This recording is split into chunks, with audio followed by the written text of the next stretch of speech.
Qué privilegio volverlos a ver, y porque siempre es un privilegio ser el vocero de la palabra del Señor. Y hoy quiero compartir con ustedes una predicación que sé que todos tenemos que escucharla, porque todos tenemos que hacernos parte de ella. Le puse así como título: la importancia de hacer un alto en el camino.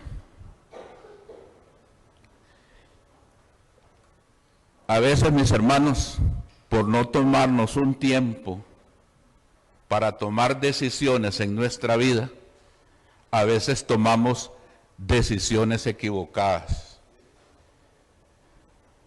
Por no pararnos y tomar buenas decisiones, a veces nos metemos en una mala relación que con el tiempo nos asfixia, nos ahoga y nos coacciona, pero por no haber tomado el tiempo, por no haber parado. ¿Cuántos accidentes automovilísticos se recuerdan ustedes hace poco de un bus que no quiso frenar y que chocó con el tren allá en Plaza Víquez? ¿Cuántos accidentes hay? O incluso nosotros como peatones, que a veces vemos el semáforo y por no esperarnos un momento queremos correr, y a veces de fatales consecuencias. O a veces no nos paramos y estamos en un trabajo y queremos brincar a otro trabajo, y ese otro trabajo no era lo que nosotros esperábamos, y nos sentimos frustrados, desanimados, desmotivados, por no haber parado y por no haber pensado. Y ustedes dirán, ¿y esto que está hablando Miguel? El Señor hablará de esto en la palabra. Un pueblo, el Señor le dice, porque ustedes son incircuncisos de oír, o sea, no quieren oír, y menosprecian la palabra del Señor. Él habla directamente al pueblo a través de Jeremías, y vayamos a ir rápidamente a Jeremías capítulo 6, versículo 16, y dice así la palabra del Señor. Así dijo Jehová: paraos en los caminos y mirad y preguntad por las sendas antiguas, cuál será el buen camino, y andad por él, y hallaréis descanso para vuestra alma. Mas dijeron, no lo haremos. Y voy a darles que me gustó mucho en otra versión, que es la Nueva Traducción Viviente. Dice así la misma cita: esto dice el Señor, deténganse en el cruce y miren a su alrededor, pregunten por el camino antiguo, el camino justo, y anden por él. Vayan por esa senda y encontrarán descanso para el alma. Pero ustedes responden, no, ese no es el camino que queremos. El pueblo siempre rechazó no parar. Y cuando nosotros hacemos que paramos, se vienen tres situaciones. La primera, cuando nosotros paramos, es para evaluar. Cuando nosotros paramos es para evaluar. Y un hombre, de acuerdo al corazón de Dios, un hombre que siempre puso a Dios de primero en su vida, que en determinado momento él se evaluó, pero se evaluó directamente con él. Y vayamos ahí al Salmo 139, versículo 23 y 24. Y dice así David: examíname, oh Dios, y conoce mi corazón.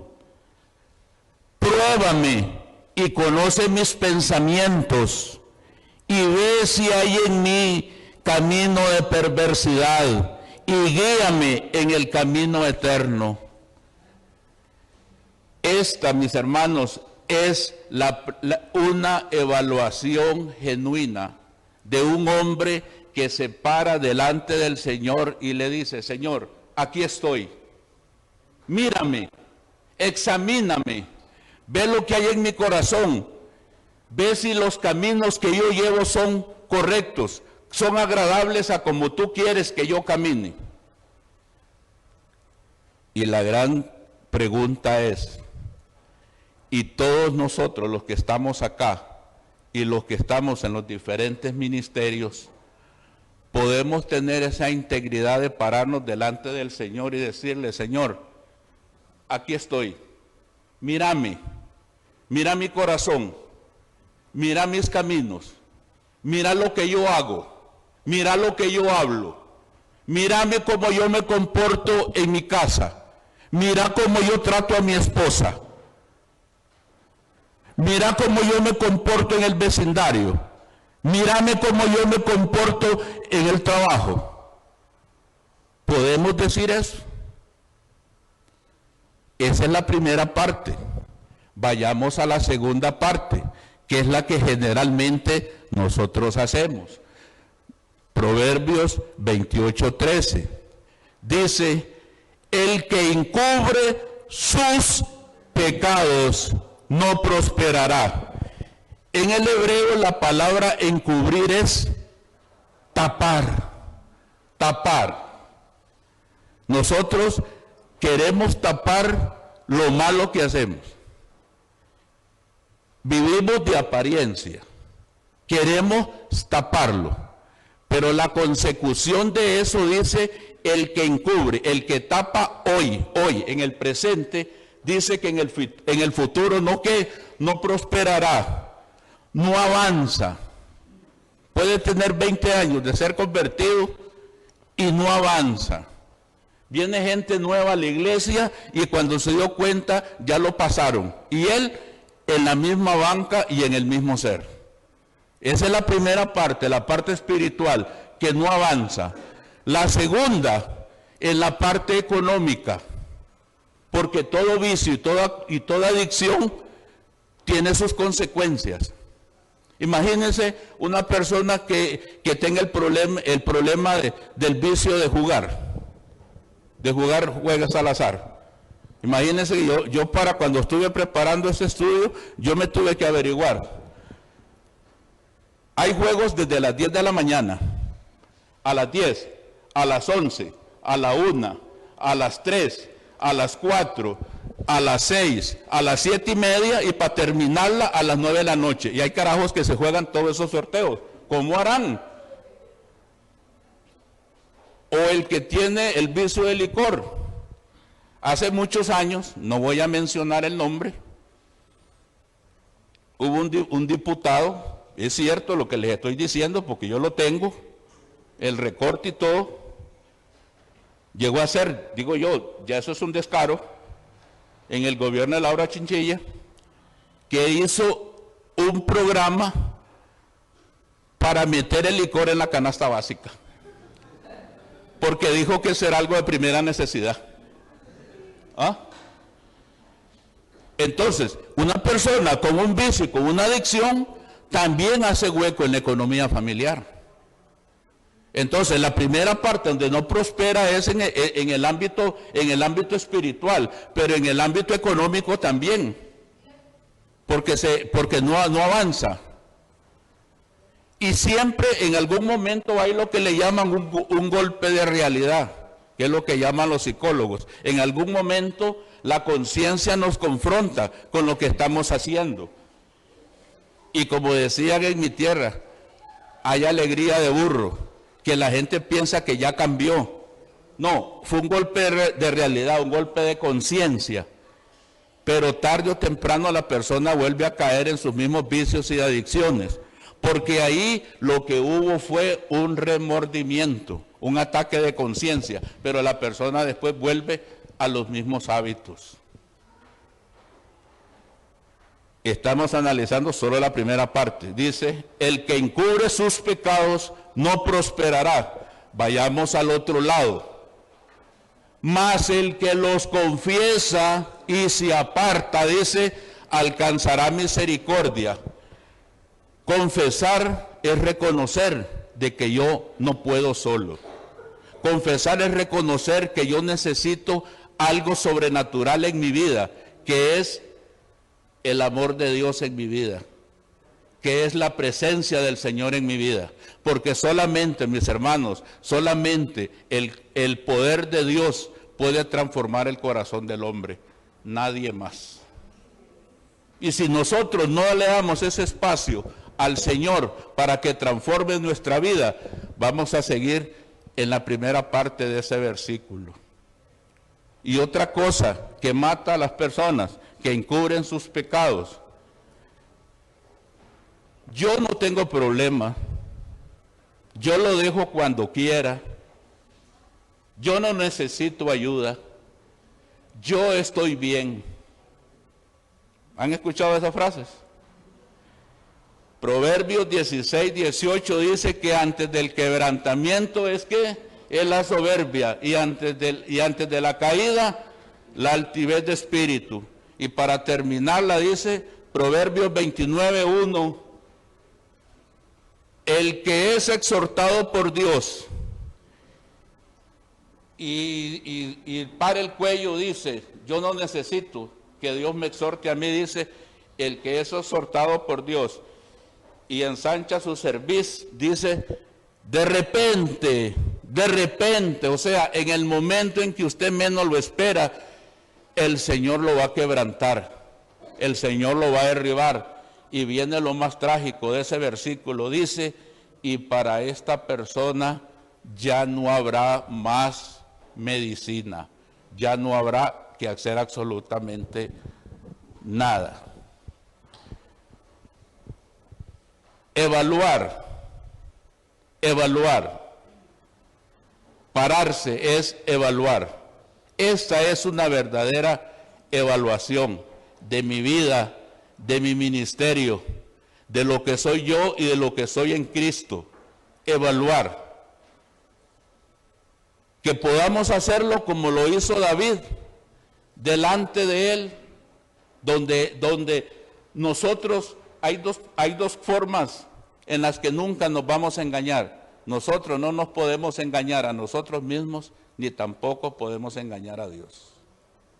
Podemos engañar al pastor o a cualquiera de ustedes, pero nosotros sabemos nuestra realidad y Dios conoce nuestra realidad.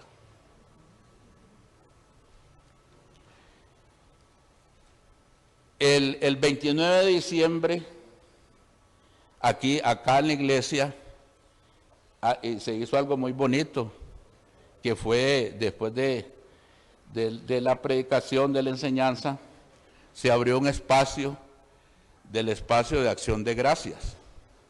¿Se acuerdan? Que muchos participaron, muchos dieron testimonios, que nos llenaron el alma a nosotros como creyentes. Pero quieren que les diga una cosa, agradecer a Dios es algo más que eso. Vamos a ver lo que dice la palabra. Antes de llegar Jesús, a donde vamos a llegar, espérense un momento, Él les dijo a ellos, pasemos para el otro lado. Y en ese cruce, que iban para el otro lado, a llegar a donde iban a ir, ustedes se recuerdan que vino una tormenta, el mar estaba tranquilo, tuvo una tormenta, ¿y qué pasó con esa tormenta? Que casi naufragan, y ellos asustados le dijeron al Señor, Señor, es que no te importa, mira que casi nos estamos ahogando. ¿Sí se acuerdan de ese pasaje? Y hay algo que cuando Él se para, porque Él se para en el momento justo, Él le habla a los vientos y a las tormentas y ellos inmediatamente cesaron. ¿Y qué dijeron los apóstoles? ¿Quién es este hombre? ¿Quién es este hombre que hasta los vientos y los mares se calman? Imagínense con ese susto que acababan de pasar, que casi naufragan. Y ahora sí, vayamos a Marcos capítulo 5, una historia que ustedes conocen muy bien, cuando Jesús ya se baja de la barca y llega con los apóstoles, llegan a un lugar que se llama Gadara. Y en ese momento que ellos están bajando, viene un hombre que dice el Salmo 103, versículo 4, que Él es el que rescata del hoyo nuestra vida. Y literalmente ese hombre estaba en el hueco, estaba en el hoyo. Les cuento rápidamente la historia. Era un hombre que lo ataban con cadenas, con grilletes, y él como lo ataban la rompía. No había nada que lo pudiera sujetar. Se hería a sí mismo con piedras, vivía en los sepulcros. La gente vivía atemorizada con él. No había nada que lo pudiera detener. Y cuando Jesús se baja en Gadara, ese endemoniado viene y tiene un encuentro con el Señor, cara a cara. Y Él le dice, ¿qué tenés con nosotros, Jesús Nazareno, Hijo del Dios Altísimo? Y Él inmediatamente lo manda a callar, pero no a Él, a lo que estaba en Él. Quiero que vayan entendiendo bien este pasaje, pues es muy importante. No a Él, sino a lo que estaba en Él. Y Él se le arrodilló, porque hasta los demonios conocen quién es el Hijo del Señor. Amén. Y Él se arrodilló. Y el Señor no le habló a Él, sino a lo que estaba en Él. Y le dijo, ¿y quién eres tú? Y le dijo, yo me llamo Legión. En el ejército romano, una legión se componía así: 5,000 soldados de infantería y 1,000 soldados de reserva. O sea que literalmente ese hombre, al decir que se llamaba legión, él tenía 6,000 demonios adentro. Porque le dice, porque somos muchos. Y él, yo me llamo Legión. Y dicen que a lo largo allá, por allá, había un hato de cerdo donde estaban los muchachos cuidándolos. Y los demonios que estaban en él le pidieron que por favor los dejara meterse en esos cerdos, que no los mandara a ciudades, que no los mandara a lugares secos. Y el Señor se lo permitió. Dicen que el hato de cerdos que estaba ahí pastando, estamos en Marcos capítulo del 11 al 13, cuando dice que estaban ahí, el hato de cerdo pastando, dice que eran alrededor de 2,000 cerdos. Yo le pregunté a un cliente que yo tengo, que ellos tienen chancheras y eso, y yo le pregunté más o menos actualmente cuánto costaba un cerdo, y me dice, depende del tamaño y depende del engorde y depende de cómo están, pero más o menos andan entre 100 uno pequeño, 150 uno mediano y 250 a 300,000 ya el que está listo para el chicharrón. O sea que más o menos ese hombre en ese momento tuvo una pérdida aproximadamente entre 35 a 40 millones de colones de pérdida en este momento. De cuando los demonios se le metieron a esos cerdos y se tiraron al mar, imagínense ver toda esa mortandad ahí. Y cuando llegaron, los que estaban cuidando avisaron a las ciudades y a los lugares aledaños, y llegó la gente y vio eso.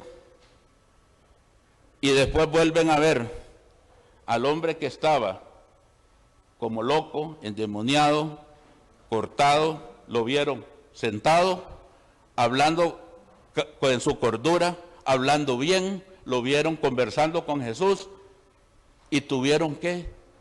Tuvieron miedo, porque a veces eso pasa, lo sobrenatural de Dios, si nosotros no estamos preparados, a nosotros nos cuesta asimilar en esta mente tan finita que nosotros tenemos. Ver eso, a ellos los desubicó. Al dueño del hato de cerdo, imagínense cómo estaba. Y a la gente que estaba ahí, la llenó de miedo. ¿Y qué le pidieron ellos al Señor? Que se fuera, que se fuera. No lo querían ahí, que se fuera. Y Jesús, cuando se está montando en la barca, el que estaba en ese momento endemoniado, lo seguía. Y aquí viene lo que realmente es el sentido de dar acción de gracias.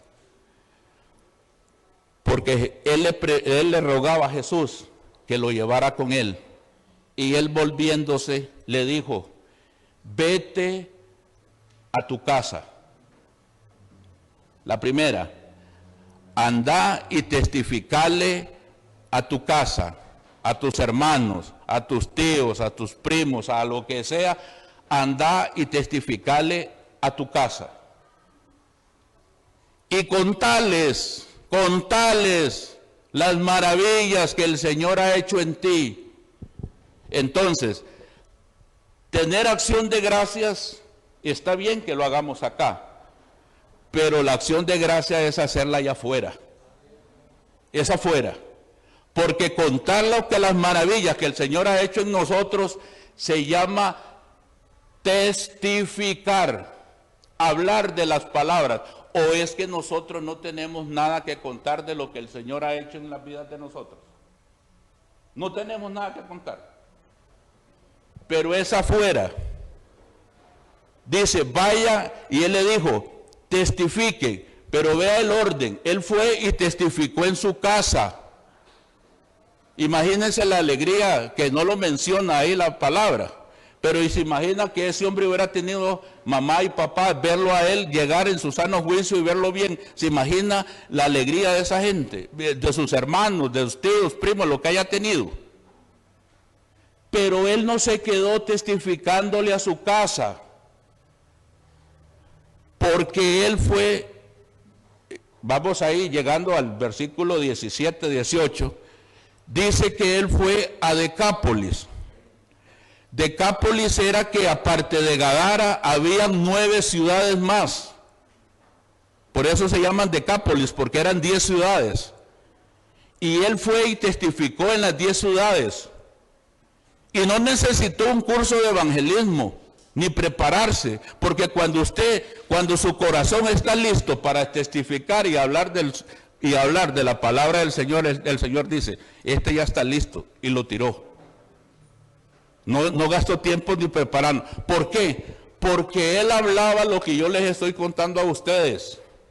Él tenía su vida, que es la tercera parte del acto de agradecimiento. Acción de gracias, testificar y lo más importante, el testimonio. Él ponía su vida delante de la gente que hablaba y él les decía, yo era ese que estaba, el que vivía en los sepulcros, el que me encadenaban, pero véanme ahora aquí. Y dice que la gente cuando lo escuchaba predicando, hablando de lo que el Señor había hecho en su vida, dice que se maravillaban. Se maravillaban. Imagínense ese hombre solo dando testimonio en esas 10 ciudades. ¿Cuánta gente se habrá convertido?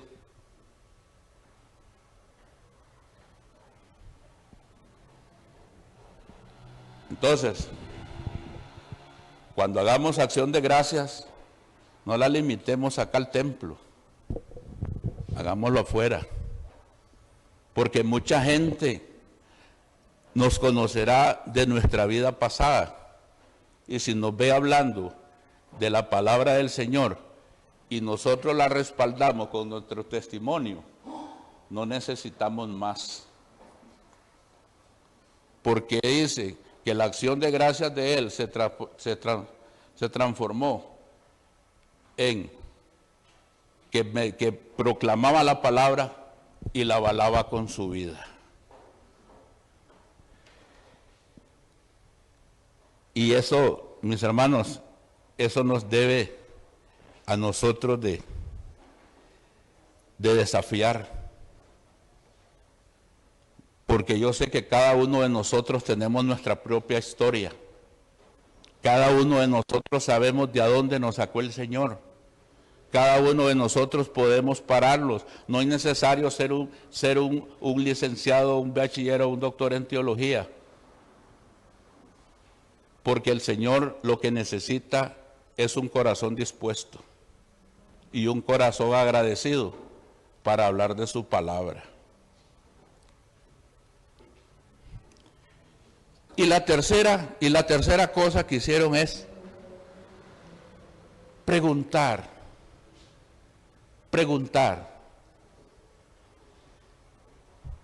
Mi hermano Marenco, el día que tuvimos la reunión de caballeros, él dijo una frase que yo sé que es así. El Señor no usa a los vagos. ¿O es que el reino de Dios, quiénes son los que arrebatan el reino de Dios? Los valientes, los que no se quedan lamentándose. Hay dos cosas, ya para ir terminando, hay dos cosas que quiero que tengan bien claro.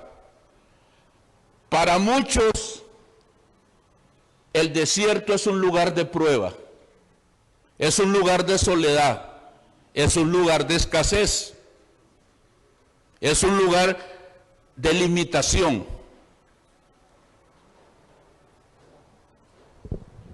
Para el que vive con el mínimo esfuerzo. La palabra del Señor dice que el perezoso desea muchas cosas, pero su alma no alcanza nada porque está con los brazos cruzados. Pero para el diligente, para el que no se da por vencido, el desierto es un lugar de provisión. El desierto es un lugar donde usted dice, Señor, yo tengo esta situación, yo estoy atravesando este problema, yo estoy atravesando este problema en mi casa, yo estoy atravesando este problema en mi hogar, yo estoy atravesando este problema con mis hijos. Señor, mira mi matrimonio, ¿cómo está? Señor, mira mi trabajo, ¿cómo está? Señor, mira mi matrimonio, por más que me esfuerzo, son patadas de ahogados, no puedo salir de esa realidad. El desierto, para la persona que realmente es pobre en espíritu, ¿sabe qué significa la palabra pobre en espíritu? Una persona que realmente sabe que necesita del poder de Dios en su vida para poder caminar. ¿A dónde fue Jesús cuando fue bautizado? ¿A dónde fue llevado?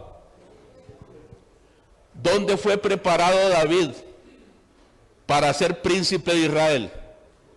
¿A dónde? En el desierto. En el desierto. Y Moisés también. La diferencia, mis hermanos,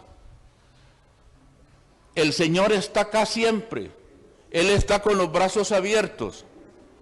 Pero Él dice en el Salmo 25:14 que la comunión íntima, dice el Señor, la comunión íntima, la intimidad que yo voy a tener con cada uno de ustedes es con los que me buscan. Con los que me buscan. No el que viene, ay pastor, es que yo tengo un problema, ore por mí. No, está bien, el pastor y el cuerpo pastoral oramos por ustedes, pero ¿usted qué hace? ¿Pero usted qué hace?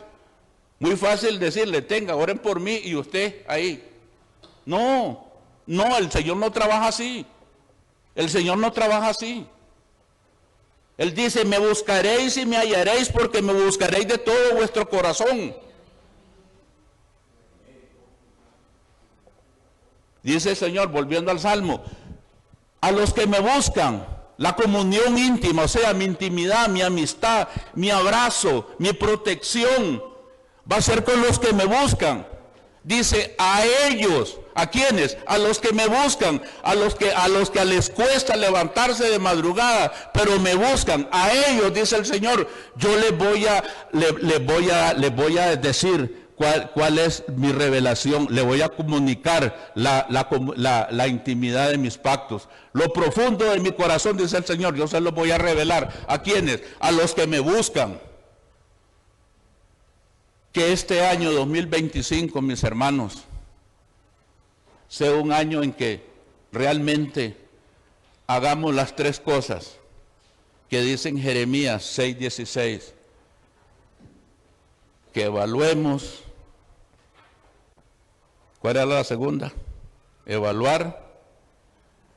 Acción de gracias, ¿qué era? Testificar.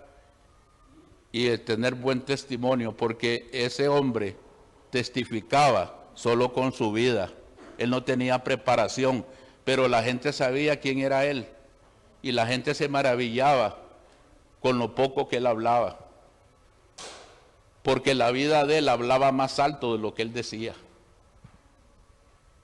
Y a veces la vida de nosotros habla más alto de lo que decimos, y por eso mucha gente tiene los oídos tapados.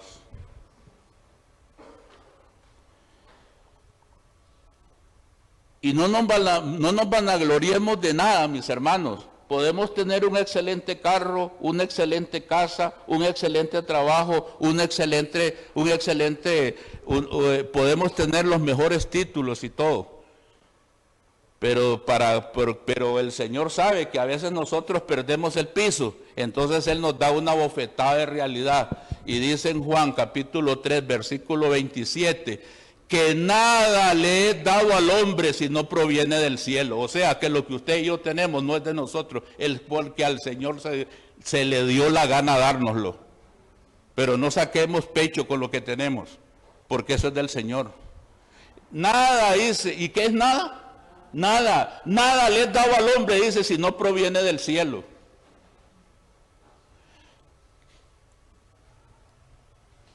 Que este año, mis hermanos, si en algo tenemos que vanagloriarnos, hagámoslo como dice en el libro de Jeremías. Si en algo tenemos que vanagloriarnos, si en algo la PIBC puede vanagloriarse en este 2025, que sean estas dos cosas, dice el Señor, en conocerme y en entenderme. Si vamos a gloriarnos de algo, gloriémonos en esas cosas. Pero eso es una realidad si el Señor es lo primero en nuestras vidas. Si en cada paso, si en cada situación, si en cada decisión que vayamos a tomar en nuestra vida, lo ponemos a Él de primero. Y que pueda ser en realidad en nosotros lo que dice el Salmo 84:10. Dice, porque yo prefiero estar un día en tus atrios que 1000 fuera de ellos. Que la presencia del Señor sea lo más importante en nuestra vida. Que la presencia del Señor vaya más allá de nuestro entendimiento, pero que Él sea el que nos gobierne, el que nos rija, el que nos encamine, el que nos muestre, para que, como dice en el libro de Jeremías, cuando nosotros volvamos a la senda antigua es volver a la palabra, para cuando nosotros volvamos a la senda antigua, dice que ahí nuestra alma va a tener reposo. Amén, mis hermanos. Oremos. Padre, en esta mañana, Señor, te damos muchas gracias, Padre. Agradecidos primero contigo, Señor, por la oportunidad, Señor, de que nos das en esta mañana de poder escuchar lo que tú tenías que decir a la PIBC, Señor.